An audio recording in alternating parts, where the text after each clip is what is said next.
Oremos.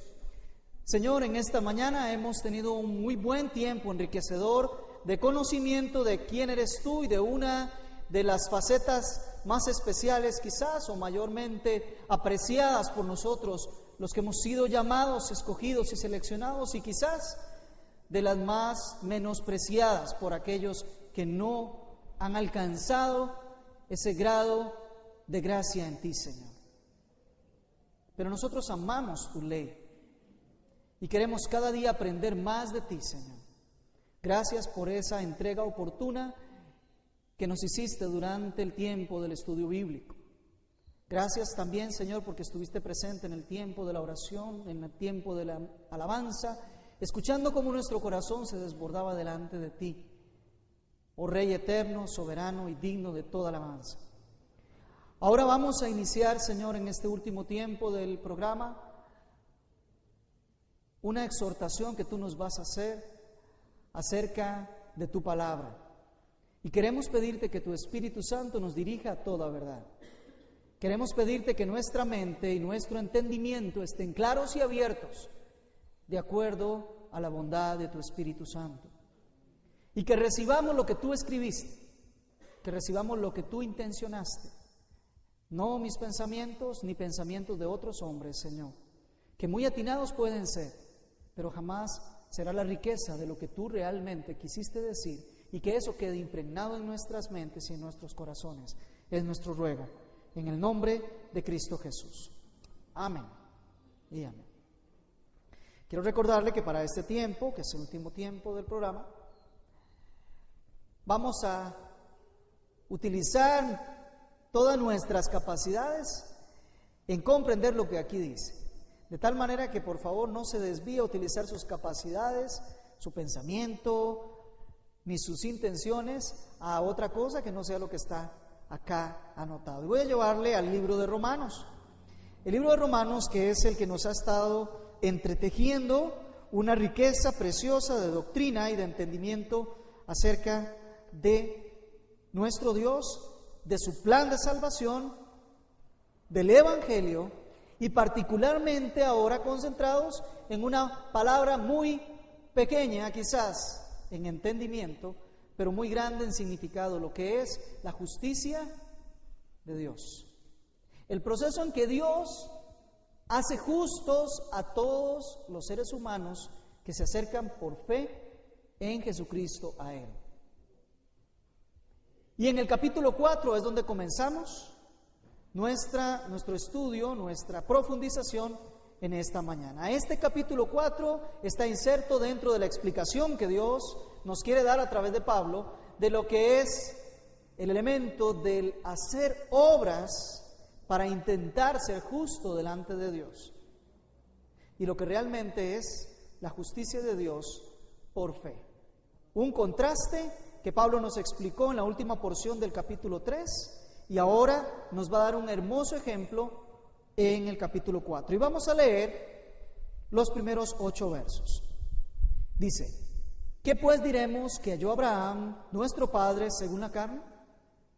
Porque si Abraham fue justificado por sus obras, tiene de qué gloriarse, pero no para con Dios. Porque ¿qué dice la Escritura? Creyó Abraham a Dios y le fue contado por justicia. Pero al que obra, no se le cuenta el salario como gracia, sino como deuda. Mas el que no obra, sino que cree en aquel que justifica al impío, su fe le es contada por justicia. Como también David habla de la bienaventuranza del hombre a quien Dios atribuye justicia sin obras, diciendo: bienaventurados aquellos cuyas iniquidades son perdonadas y cuyos pecados son cubiertos. Bienaventurado el varón a quien el Señor no inculpa de pecado. Esta porción es muy interesante porque ya Pablo dio toda la teoría, de eso hemos estado hablando en el capítulo 3, de cómo es que una persona, siendo pecadora, impío, mereciendo, como bien nos decía Daniel, la ira de Dios únicamente, Dios realiza un proceso mediante el cual esa persona llega a ser justa delante de Él. Es un proceso que inicia Dios, que declara Dios, que termina Dios, que se centra en Dios y que no puede alcanzar ningún ser humano por más que lo intente y lo luche. Es decir, así como la salvación es por la gracia de Dios, la justificación, el ser declarado justo delante de Dios, es también por gracia de Dios. Y para alcanzar este entendimiento de una manera práctica, porque no hacemos mucho con entender la teoría sin llevarlo a un efecto práctico, Pablo hace uno de los mayores atrevimientos que puede hacer, y es centrarse en Abraham. ¿Por qué en Abraham? Porque tenía varios objetivos, Pablo, al poder decir, vamos a exponer en la práctica lo que es la justificación por fe. Y vamos a iniciar con el más grande de todos, con aquel que es reconocido entre los judíos como el padre de todos. De hecho, Abraham es conocido como el padre Abraham. Entonces Pablo tiene un primer objetivo: encontrar cómo llevar a la práctica lo que ha venido diciendo en Abraham. Es recurrir, primero que nada, a un gran significado para el mismo pueblo judío. Si de algo se jactaban siempre los judíos, era de que eran descendientes de Abraham. Esa era su gran carta de presentación. Descendemos del padre Abraham. Y particularmente para ellos, eso era la base por lo cual creían que Dios los llamaba a ellos justos, que Dios no les veía su pecado, que Dios siempre iba a tener tal bondad que iba a pasar aún por encima de lo que es justo. Y aún aquel que había pecado, que era impío, que merecía la ira de Dios, pero si era descendiente de Abraham, entonces Dios lo eximía de cualquier culpa. Ese era su sostenimiento, esa era su fe, esa era su base. Y contra eso se tuvo que luchar grandemente para que comprendiera el mismo pueblo judío que el hecho de que tuvieran una ascendencia o una afiliación con Abraham no les hacía ser justos delante de Dios, no les impedía merecer la ira de Dios. De hecho, contra eso tuvo que luchar Juan el Bautista. Allá en Mateo capítulo 3 y versos del 7 al 9, él venía, Juan el Bautista, podemos recordar que él venía justamente de vivir, ¿en dónde? En el desierto, ¿verdad? Él aparece como aquel que viene del desierto y comienza a hablar del Evangelio y comienza a decirle a todos que viene el día de la ira del Señor, que acudan al Señor. Y resulta que en ese tiempo sucede lo que nos narra Mateo. Al ver él que muchos de los fariseos y saduceos venían al bautismo, les gritaba lo siguiente: generación de víboras, ¿quién os enseñó a huir de la ira venidera? Haced pues frutos dignos de arrepentimiento y no penséis dentro de vosotros mismos: a Abraham tenemos por padre. Pues yo os digo que Dios puede levantar hijos de Abraham aún de las piedras.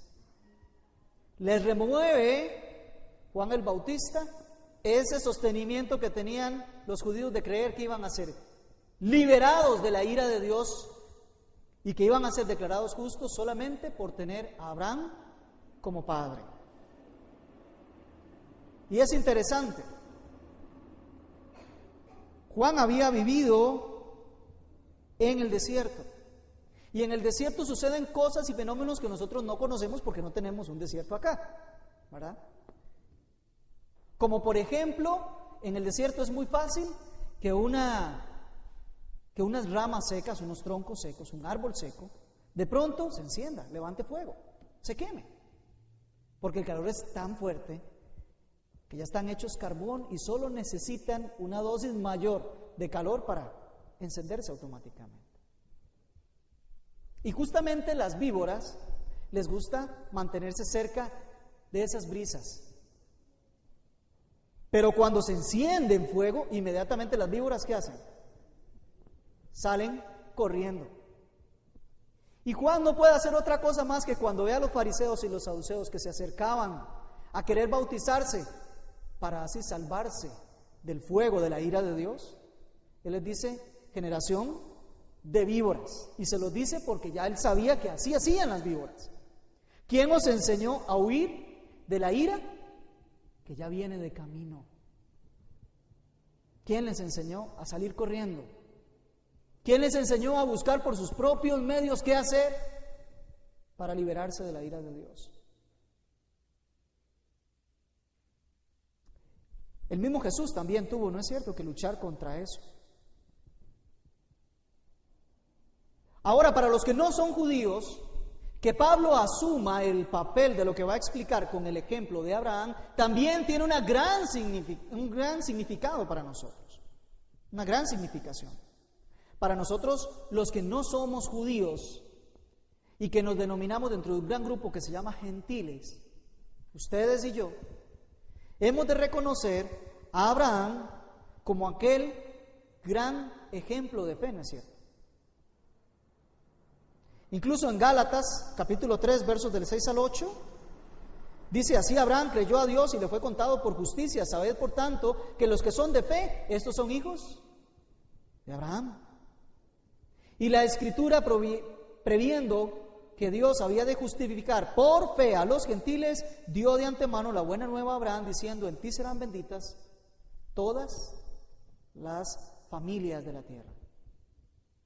De tal manera que cuando Pablo dice: bueno, lo que yo les he explicado, se lo voy a poner como ejemplo en Abraham. Y es interesante. Los judíos creían que Abraham había sido justo delante de Dios por la fe que tuvo. ¿Qué le parece? Porque esa fe se produjo o se verificó en las obras que hizo Abraham. ¿Usted se acuerda todo lo que hizo Abraham por la fe? ¿Se acuerda? ¿Qué hizo Abraham? Salió de Ur de los Caldeos hacia Canaán, caminó hacia un lugar que Dios le dijese dónde tenía que establecerse. Uno de los mayores ejemplos de la fe de Abraham fue cuando le dijeron que iba a tener un hijo. Ya teniendo 99 años, ¿qué le parece? Y la esposa andaba por esa edad y nunca había tenido hijos.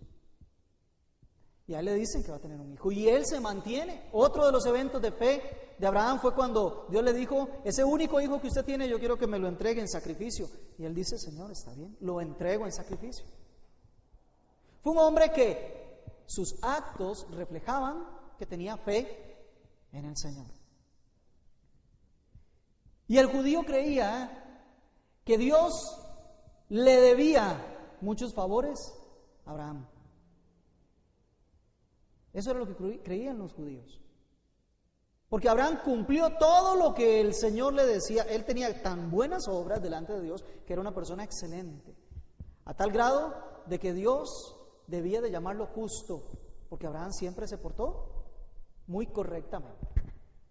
¿Verdad? Lo interesante es que Abraham vivió más o menos unos 2000 años antes de Pablo y unos 600 años antes de que la ley fuera dada a Moisés. De tal manera que no tenía obras conforme a la ley. De tal manera que él no se podía justificar diciendo: yo cumplí toda la ley, porque la ley no había sido escrita aún.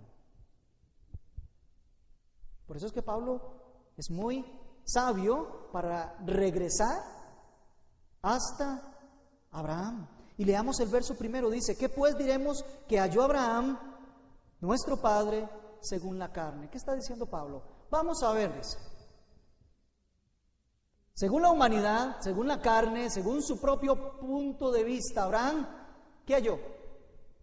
¿Qué situación tenía Abraham ante los ojos de Dios? ¿Fue acaso la buena conducta de Abraham? ¿La fidelidad de Abraham? ¿Fue acaso su buen comportamiento lo que hizo que Dios lo llamara de Ur de los Caldeos y que le diera una promesa de que sería padre de muchas naciones y que en él serían benditas las familias de la tierra? ¿Fue acaso que Abraham hizo grandes proezas que Dios lo escogió? Eso es lo que Pablo está llegando a concluir con ellos. Sin embargo, cuando te vas a la historia de Abraham, allá al capítulo 12 de Génesis, nos damos cuenta que Dios, al referirse acerca de Abraham y llamarlo, sencillamente lo que hizo fue escoger a una persona y llamarla. De Abraham no se dice nada anterior al llamado que Dios le dice, a excepción de quién era su padre y quiénes eran sus hermanos. Pero de él no se dice que haya hecho absolutamente nada. Nada. ¿Qué podemos hablar de Abraham antes de que Dios lo llamara? Nada. Ni había hecho nada bueno, ni era un servidor de Dios, ni andaba buscando a Dios. De hecho, vivía en una tierra en donde se adoraban muchos dioses. Él mismo, con todo su pecado y toda su impiedad, estaba descalificado delante de la presencia de Dios. Esa es la historia que nosotros podíamos ver de Abraham. Pero veamos el verso 2, dice, porque si Abraham fue justificado por lo que hizo, por sus obras, tiene de qué gloriarse. Si Abraham hizo cosas tan importantes como para llamarse justo delante de Dios, si Abraham fue tan fiel como para gloriarse, está bien. No hay problema. El mismo Pablo hizo cosas que conforme la carne son muy loables. Aventajaba a muchos en sabiduría. Había sido ilustrado a los pies de Gamaliel. Era hebreo de hebreos. Era romano. Era una persona que tenía mucho entendimiento. Muy inteligente, sabio. Él aventajaba a muchos otros seres humanos. Pero él mismo llega al punto de decir, todo eso lo tengo por basura, con tal de ganar un poco más de entendimiento de quién es Cristo Jesús. Es más, Pablo dice, con todo y eso yo soy el primero de los pecadores que necesito de la gracia de Dios. Porque nada de lo que he hecho me va a justificar delante de Dios. Pues, si Abraham fue justificado por las obras, tiene de qué gloriarse, pero, y aquí es donde está, vean la coma que está ahí en el verso 2, pero no para con Dios. Vea qué sentencia más especial. Si Abraham entre los hombres puede decirse que hizo cosas admirables, ante Dios no ha hecho absolutamente nada que le merezca ser justo. Porque voy a decirle algo más. Aún la fe que tuvo Abraham fue una fe muy deficiente. Y eso que es el padre de la fe. A él se le dio una orden. La primera orden que se le da en Génesis capítulo 12, versos 2 y 3 dice, sal de tu tierra y de tu parentela. ¿Qué significa? Váyase de donde está y no se lleva a nadie con usted. ¿Y con quién caminó Abraham? Con el sobrino Lot. ¿Ve? ¿Dónde está el punto ahí? Ya comenzamos mal. Tan mal que si bien Lot fue salvado junto con sus dos hijas de la destrucción de Sodoma, Gomorra y demás, si seguimos leyendo la historia vemos que fue un gran desastre lo que hicieron las dos hijas con su papá y que procrearon aquellas dos naciones que el Señor dijo nunca van a estar delante de mi presencia. Porque así no era. ¿Qué más hizo Abraham? Se pegó unas mentirillas, medio mentirillas, porque bajó a Egipto cuando hubo hambre, cuando el Señor le dijo, vaya para allá. Ah, no, como hay hambre, me voy para Egipto, voy a seguir desobedeciendo, ¿verdad? Y cuando llegó a Egipto, se pegó una gran mentira, y producto de esa mentira vinieron plagas sobre Egipto, hasta que el faraón le dijo, por favor, váyase, llévese todo lo que quiera, pero váyase. Fue después caminando y fue donde Abimelech volvió a pegar la mentira y se cerraron todos los vientres de la familia y del pueblo del rey Abimelech. Hasta que Abimelech le dice, mire, otra vez le devuelvo a su esposa, ¿verdad? Y por favor, habite donde usted quiera, pero aléjese. Después se acuerdan el problema que tuvo con Agar. No confió en la promesa que Dios le dijo, usted va a tener un hijo con su esposa. Pero como su esposa ya había pasado mucho tiempo de la costumbre de las mujeres, ya no podía tener bebés, entonces cayó en la tentación, ¿verdad? Y también fue y embarazó a la sirvienta, lo cual provocó el nacimiento de Ismael, lo cual provocó todo aquel pueblo de Arabia y todos esos pueblos que todavía hoy en día están peleando contra el pueblo de Dios. Fíjese, el hombre de fe. Y ahí podríamos seguir enumerando una serie de cosas más, en donde se refleja que su fe nunca fue perfecta. Ni antes de que el Señor lo llamara era perfecto, ni después de que el Señor lo llamara tampoco hizo cosas que sean como muy grandes. Pero lo peor de todo es que ante Dios nada de eso sirvió. Eso es. Ahora bien, sigamos leyendo un poquito más. Verso 3, porque ¿qué dice la Escritura? Cuando nosotros vamos a dar un juicio, a emitir un criterio sobre algún tema, qué saludable es que aprendiéramos nosotros a decir, primero, ¿qué dice la Biblia? Porque hoy en día nosotros emitimos criterios de todo tipo, entiéndase en la vida espiritual, o entiéndase en la política, o entiéndase en lo que sea. Nosotros decimos, no, es que las cosas son así porque la dijo X o Y, algún erudito, ¿verdad? Algún pensador, algún filósofo, algún psicoanalista, algún científico. Como lo dijo él, entonces, ahora sí. No, un momentito. El Hijo de Dios forma su criterio y forma su juicio con esa pregunta. ¿Qué dice la Escritura? Daniel nos lo mencionaba hace un rato. Estuvo en el devocional del jueves, ¿verdad? ¿Qué dice la Escritura primero para saber entonces en qué me tengo que fundamentar? Pero bueno, eso es tema de otra lección. ¿Qué les parece? Sigamos. ¿Qué dice la Escritura? Creyó Abraham a Dios y le fue contado por justicia. ¿Sabe qué dice la Escritura? Que Abraham fue justo por la fe, por haber creído. Una fe que no hace, una fe que cree. Por la fe logró hacer una serie de cosas más. Pero aquí lo que vamos a rescatar no es lo que hizo, sino es precisamente lo que no hizo. ¿Qué hizo Abraham? Confió en el Señor. En la palabra del Señor creyó. Y como creyó, Abraham es contado como justo. ¿Qué le parece? ¿Sabe qué significa? Que creyó y le fue contado por justicia. Contado es un término contable, ¿verdad? Parece lógico. Y contado es que lo pusimos en la cuenta de Abraham. Ahora es justo. Ahí, en los haberes de Abraham, aparece ser justo. ¿Por qué? Porque creyó. ¿En quién creyó? Pues en el único que justifica. Eso es lógico. Solo creyó en ese. No creyó en sí mismo para justificarse, no creyó en sus propias obras para justificarse, creyó en que Dios lo justificaba. Creyó en que era Dios el que lo llamaba justo. Eso fue lo que pasó. Y esa promesa y ese llamado de Dios nunca tuvo nada que ver con las cualidades o con las obras que hubiese hecho Abraham.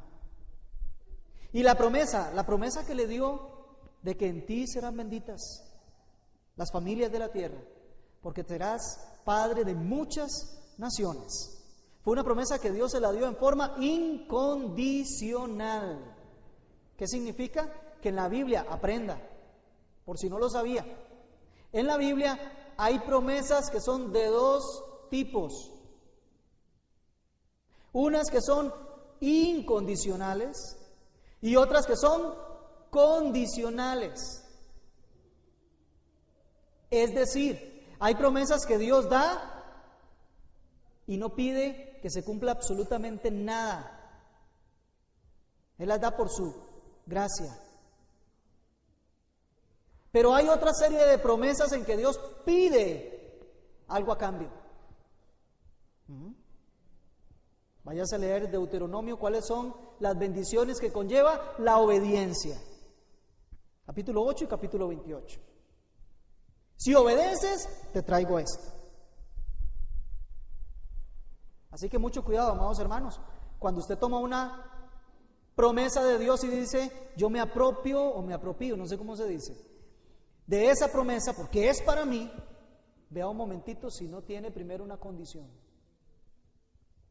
Abraham fue llamado justo porque creyó.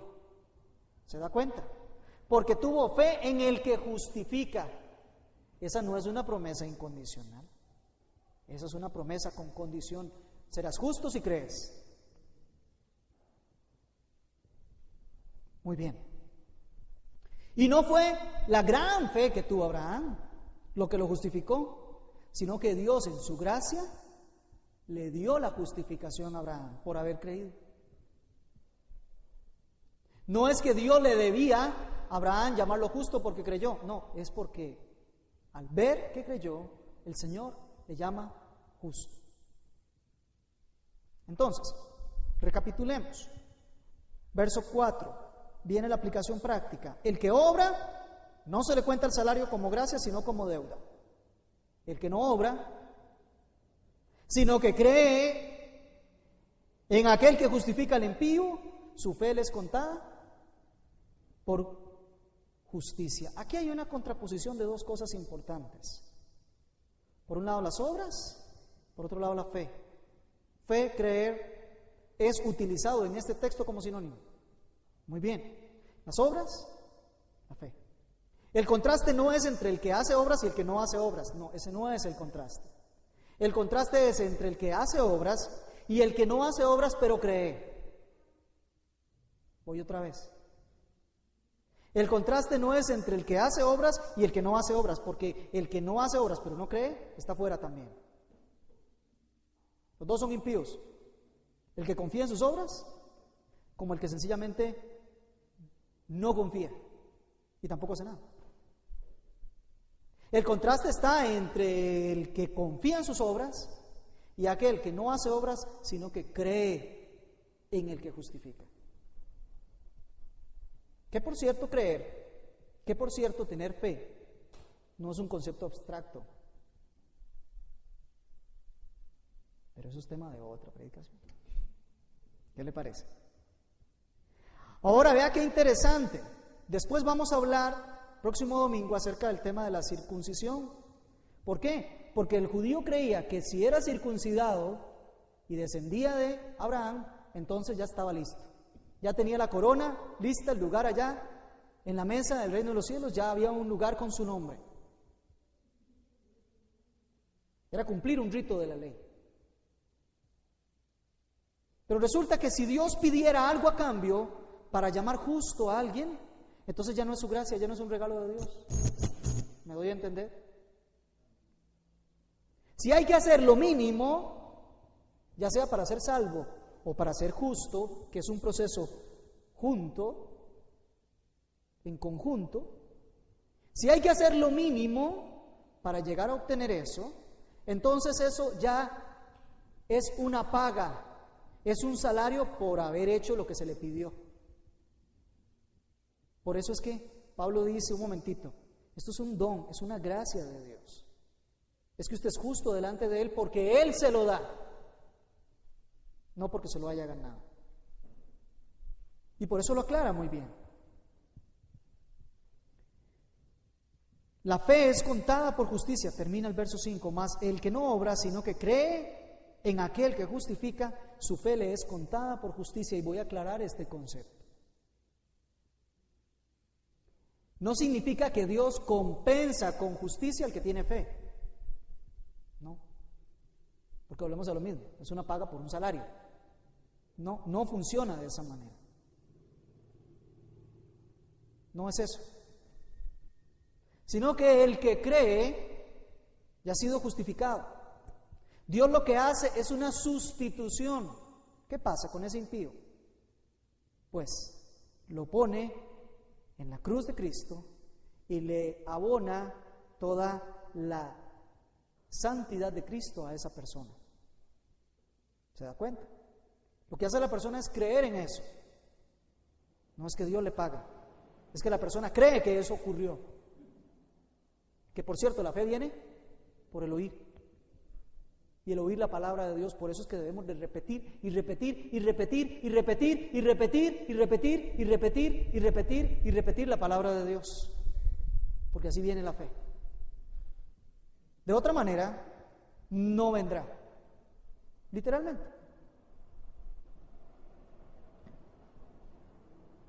Aquí, lo que se destaca es lo siguiente. Alguien podría decir, un momentito, ¿estamos hablando de que Dios va a llamar justo a alguien que es impío? ¿Estamos hablando de que Dios va a llamar justo a alguien que es pecador? ¿Eso está correcto? Seamos razonables. ¿Es correcto? Quiero llevarle a Proverbios capítulo 17 y verso 15. Acompáñenme un momentito. Proverbios 17, 15. Aquí habla de lo que es abominable a Jehová.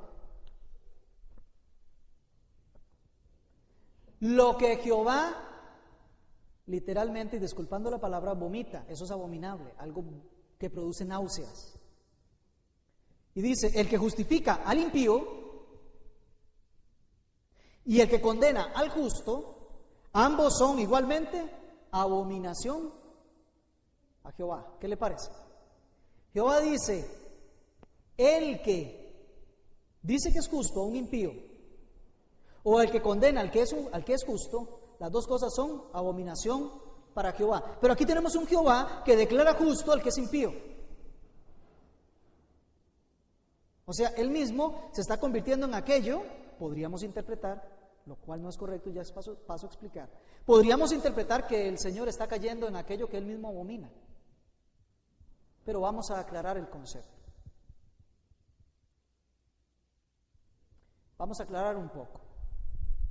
Los jueces, señores jueces y señoras juezas, tienen la función de declarar justo al que es justo y de condenar al que es impío. Cualquiera que haga la inversa, esa función es abominación a Jehová. ¿Por qué? Porque está siendo completamente injusto. Está diciendo que el impío es justo o está condenando al que es justo, y eso no se puede. Eso no se debe. Y eso no es lo que hace el Señor. Si pudiera un juez cambiar al impío para que se convierta en justo, eso sería agradable al Señor. Eso le encanta. De hecho, de eso se trata el Evangelio. Pero un juez no puede hacerlo. Un juez no puede meterse en el interior de una persona para decir, ahora este es justo, de ahora en adelante. No, eso no lo puede cambiar. El que es justo, es justo. El que es impío, es impío. En cambio, Dios tiene una gran facultad que no tiene nadie, y que es lo que nos ofrece, y que es donde está el secreto. Él sí puede declarar justo a un impío. ¿Por qué? Porque lo acompaña con otro concepto que vamos a ver y que es parte de otra predicación. Otro concepto que se llama la regeneración.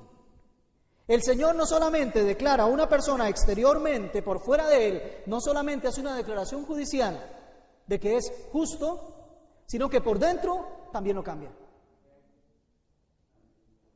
Lo hace nacer de nuevo, hace reposar su espíritu, comienza el proceso de santificación, inicia la regeneración de esa persona. Entonces no lo declara justo solo por fuera, sino que lo convierte desde adentro en una persona justa. ¿Se da cuenta la diferencia? Eso es lo que Dios hace. Lo demás es cuestión de tiempo, ¿no? ¿Cuántos años va a tardar en uno y cuántos va a tardar en eso? Es una cuestión de tiempo, nada más. Es cuestión de terminar de escribir la historia, pero ya está decretado desde el cielo, la persona justa. ¿Quién? Regresemos al texto. Verso 5. Mas el que no obra, sino que cree en aquel que justifica al impío, su fe le es contada por justicia. Así que Dios no pide justicia, pide fe. Porque la justicia viene de Él, la otorga Él, la da Él. ¿Y cómo hallo? Porque Pablo, cuando escribe, tiene la preciosa costumbre de decir, esto dice la Escritura. Entonces él se va a recitarnos lo que dice Salmo capítulo 32, versos 1 y 2, pero reitero, quedémonos ahí en Romanos. Como también David habla, dice el verso 6 del capítulo 4. Como también David habla de la bienaventuranza del hombre a quien Dios atribuye justicia sin obras, diciendo, ¡qué bendición! Tienen aquellos cuyas iniquidades son perdonadas y cuyos pecados son cubiertos. ¡Qué grande bendición! Inigualable bienaventuranza. Es una dicha, es una felicidad la que tiene aquel al que le sucede lo más especial del mundo. ¿Y qué es? Que sus iniquidades son perdonadas, que sus pecados son cubiertos. No dice bienaventurado el que no comete iniquidad, porque todos hemos cometido iniquidad. No dice aquellos que no tienen pecado, porque todos hemos y seguimos pecando. Bienaventurado, dice David, aquel que ante Dios todas sus iniquidades son perdonadas. Y es que Dios no se hace el de la vista gorda, como decimos acá, ¿verdad? Dios no se hace el de la vista gorda y pasa por alto y se olvida y ahí va a dejar los pecados. No, un momentito, así no es. Claramente resuelve el problema del pecado. Directamente lo ataca. El Señor de frente lo toma. Y logra perdonar nuestros pecados y nuestras iniquidades, cubriéndolas. ¿Con qué las cubre? Con la sangre preciosa de Cristo Jesús en el Calvario. ¿Qué le parece? Bienaventurado el varón, dice el verso 8, a quien el Señor no inculpa de pecado. Le hace bien. No dice bienaventurado el varón que no tiene pecado, porque eso no existe. Dice bienaventurado el varón al cual el Señor no inculpa de su pecado, que bien ganado se lo tiene. ¿Verdad? Y otra vez, inculpar es un término contable, poner a la cuenta de esa persona todo su pecado, y ya no en haberes, ahora en deberes. ¿Verdad? Bienaventurado aquel cuya fe está puesta en el Señor, para que le declare justo. ¿Por qué? Porque precisamente no va a tener que pagar todo eso, sino que la dicha y la gracia de Dios ha reposado, esa gracia especial ha reposado sobre esa persona. Ese es el ejemplo de Abraham. Eso es lo que el Señor está diciendo. Así que la base de la justificación, para ir concluyendo, la base de la justificación que Dios da, ¿sabe cuál es? No es la inocencia del hombre, porque no hay inocente, no lo es, sino es la benevolencia y la gracia que Dios tiene. Esa es la base por la cual usted y yo nos podemos llamar justos delante de Dios. Así que no es mentira, si usted ha creído en Cristo y su fe está puesta allí, usted es justo. Ahora usted me dirá, sí, yo he creído en la vida de Cristo, he creído en la muerte de Cristo y he creído en la resurrección de Cristo. Ese es el centro de lo que hemos venido predicando y seguiremos predicando por la eternidad. Pero tengo pecado, ¿qué hago con eso? Bueno, es que en ningún momento se ha dicho que el justo no comete pecado. ¿Cuándo se ha dicho eso? De hecho, si usted vuelve a leer, bienaventurado el varón a quien el Señor no inculpa del pecado. ¿Se da cuenta? Y quiero llevarle primera de Juan 1:8. Si decimos que no tenemos pecado, mentimos ¿Pero qué dice el verso 9? Si confesamos nuestros pecados, Él es fiel y justo. ¿Para qué? Para perdonar nuestros pecados y limpiarnos de toda maldad. He ahí la gran diferencia. Ahora bien, regreso al 4 y al 5. Al que obra no se le cuenta el salario como gracia, sino como deuda. Mas el que no obra, sino que cree en aquel que justifica al impío, su fe le es contada por justicia. El tema de hoy es precisamente que la fe a Abraham le fue contada por justicia. Creyó en que el Señor lo justificaba. Creyó en el Señor. Incluso el mismo Cristo se atreve de pronto a decirle a los fariseos: el mismo Abraham vio mi día y se regocijó, se gozó. Pero aquellos que no entendieron le dijeron: ¿cómo si no has cumplido 50 años vas a decir que conoces a Abraham hace 1000 años atrás? Antes que Abraham fuese, ya yo era, dijo Jesús. ¿Qué le parece? Quiero pedirle por un momento que cierre sus ojos, que incline su cabeza y que no se distraiga. Temor delante de Dios, de nuestros ojos, temor de Dios, reverencia al Señor, es en este momento. Dios, ciertamente mis palabras no pueden alcanzar a explicar toda la obra de justificación que tú has hecho por nosotros. Y menciono, Señor, todos aquellos que verdaderamente hemos creído que el que justifica, el que perdona, el que santifica, el que salva, es solo Cristo y su obra. Y que nosotros no podemos hacer más que levantar nuestras manos y decirte gracias. Recibirlo por fe. Esa fe que produce las obras preciosas que tú esperas de nosotros. Señor, tu misericordia, tu bondad, tu gracia son patentes y manifiestas en cada momento de nuestras vidas. Y hoy yo te quiero pedir, oh Señor, un poco más, acudir a esa bondad, para que si en esta mañana, Señor, hay alguno en este lugar que todavía no ha puesto su fe, su mirada en el único Salvador, el único camino, la única vida, la única verdad, que es Cristo.